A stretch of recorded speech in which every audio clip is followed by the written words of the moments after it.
8% இன்னைக்கு நொட்டிட்டு போயிருச்சு. அது சாட்டை துரைமுருகனாலே 4% போச்சுன்னு சொல்லி அந்த கட்சியை சார்ந்தவர்களே இன்னைக்கு நிறைய பேர் பேச ஆரம்பிச்சிட்டாங்க. ம் எனவே விடுதலை சிறுத்தைகளை விமர்சிப்பதற்கு தேவை என்ன இவங்களுக்கு? ம் நீங்களும் ஒரு மாநாடு போடுங்க, நீங்களும் தமிழ் தேசிய எழுச்சி மாநாடு போடுங்க.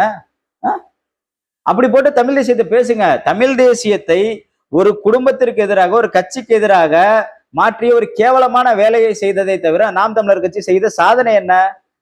அண்ணன் திருமாவளவன் அவர்கள் பேசக்கூடிய தமிழ் தேசியமும் சீமான் அவர்கள் பேசக்கூடிய தமிழ் தேசியம் ஒன்றா? பிரபாகரன் எந்த இடத்துல சொல்லியிருக்காரா? மேதகு தலைவர் பிரபாகரன் அவர்கள் கருணாநிதி தான் நமக்கு எதிரி, திமுக தான் நமக்கு எதிரி ஏதாவது இடத்துல சொல்லியிருக்காரா?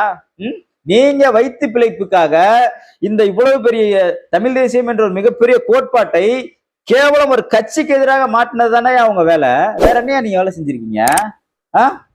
இன்னைக்கு திமுகவின் மீது இவ்வளவு ஒரு பெரிய வெறுப்பு வர்றதுக்கு சீமானவர்